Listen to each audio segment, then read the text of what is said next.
Ayan, dito po kami ngayon sa palengke. Bibili po si Papa ng ulam. Meron po tayong bisita sa bahay. Yan si Papa. Bibili siya ng ulam. Isda kasi mag-iihaw kami ngayon sa bahay.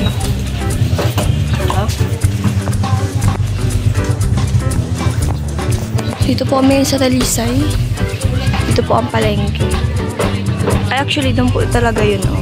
Kaso nga, ginagawa siya. Kaya dito muna po. Muna sa labas. Yan po kadalasan nagbibili si Papa ng ulam. Na isda.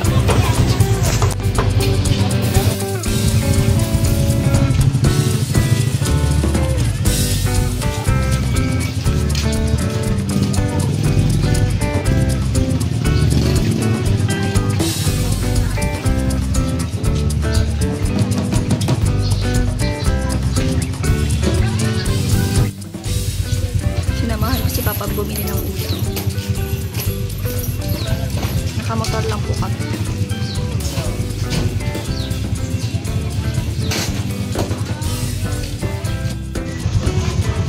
Ayun na. Ayun na ang ulam. Magkano ang ulam? Magkano ang isda? 5. Grabe ang mahal. Ang lucky, guys.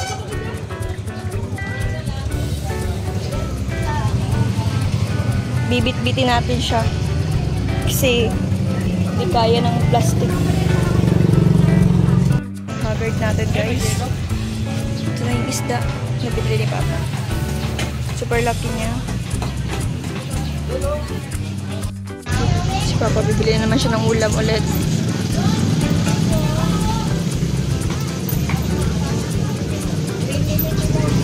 Ganyan po si Papa kasibot kapag may bisita sa bahay. Lalo na kapag may pumupuntang mga supporters, ganyan ka si Papa asikaso. Nabili talaga ng masarap na ulam. Pero pag kami-kami lang, simpleng ulam lang. Bibili pa si Papa ng uling. Kasi nga mag-ihaw po kami sa bahay. So, kailangan niya po ng uling. Ikipag-usap pa. Makakilala naman po ni Papa.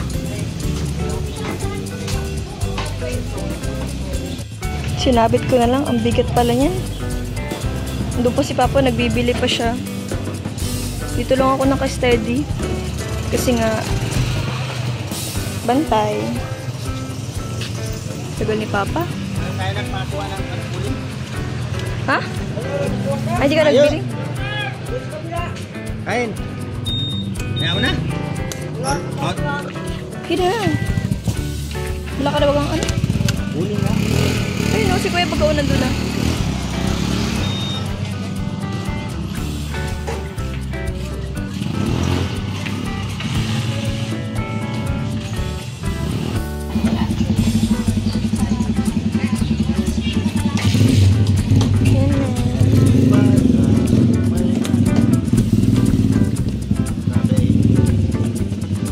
Uling.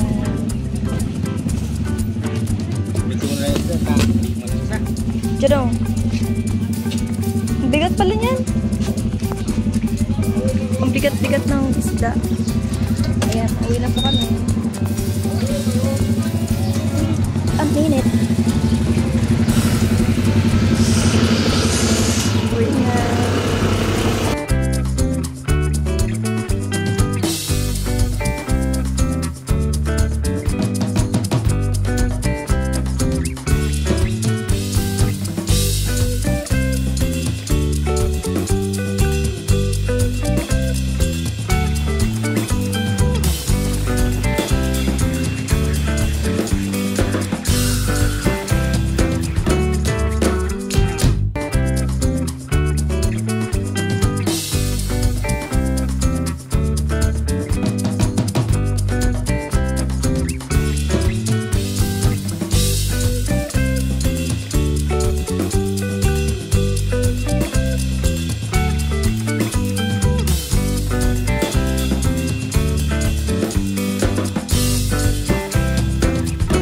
Ayan, nahulog yung ulam namin. Ulam na, naging bato pa.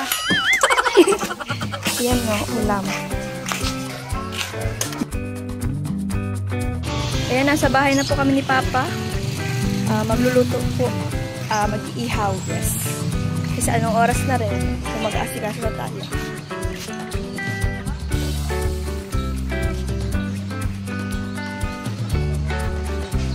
Hoggard yarn. Oh, Dennis! Ayan kayo nag-ihaw kahapon? Dito po. Mag-iihaw ulit. Tapos si Lola naman po ang magluluto nung sa adobo.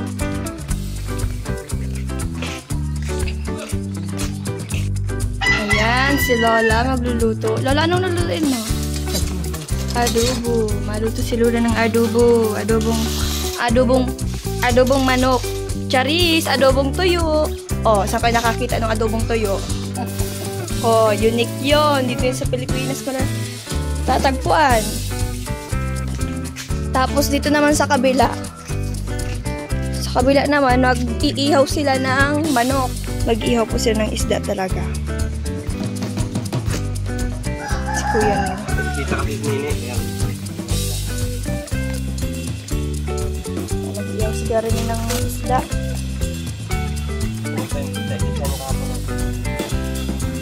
Ay, ayun. Limang simbahan lang po napuntahan namin. Traffic na pagdating ng alas 6. Yung katedral, sarado na. Kaya ayun, hindi na namin napuntahan. Kamusta yung pantal ni Dodong? Okay na? Okay man na po. Magaling na siya. May naaamoy ako. Sino kaya yun? May naaamoy ako mabango. Parang si Lola nagluluto ng adobong tuyo. Madi. Hi. Si Mama nagluluto ng adobo. Ang bango. Naamoy ko hanggang doon. Nagugutom na ako tuloy. Wala pang sinaing. Ha? Wala bang sinaing? Baka sa kabila. Ay, nasa kabila. Meron. Wala pa.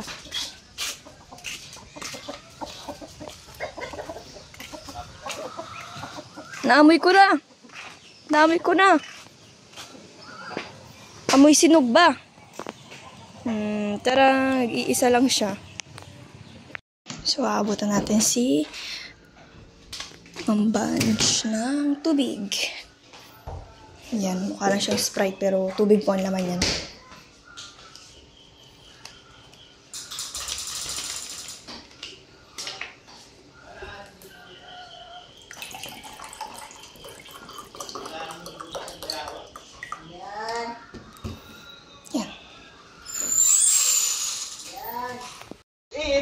Let's eat na. Let's eat. Kain na lang ha. Kain na, Rachel. Si Rachel, lumabas na. Yun. At tamang kakainan na sa labas. Nasaan sila? Andiyan na sila, kumakain sila. Huwag ka mag-alala, naghuhugas lang ng kamay. Katugap. Ayan o. Siyempre, shout out natin si Ma'am Saida Cabal. Sa restaurant na, dito sa Ma'am Martina Aquino.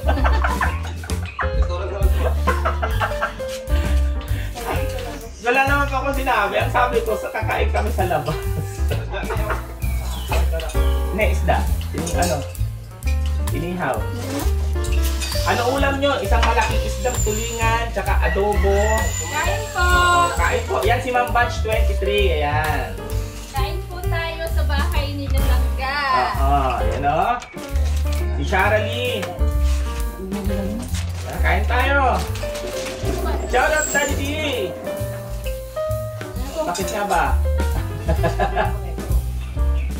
Kain tayo.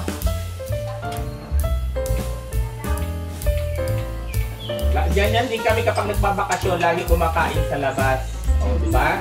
Kain tayo sa labas. Shout out po kay Ma'am Janger Ignacio, nakakain. Tawang-tawa si Ma'am Janger.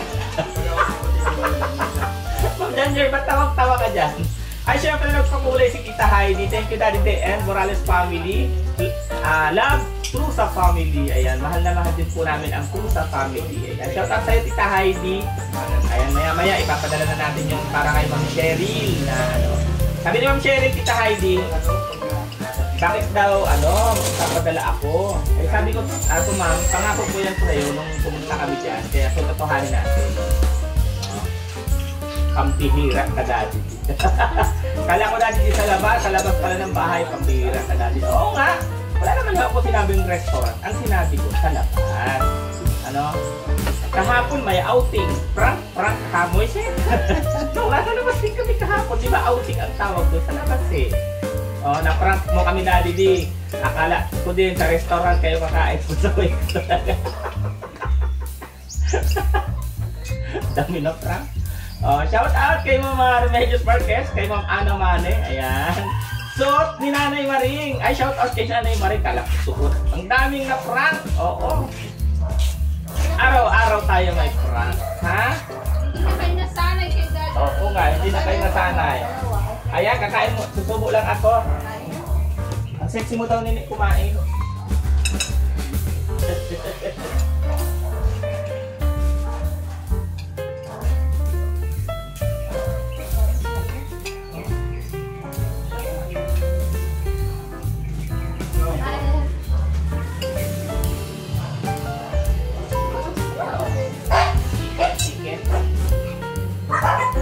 Second hand.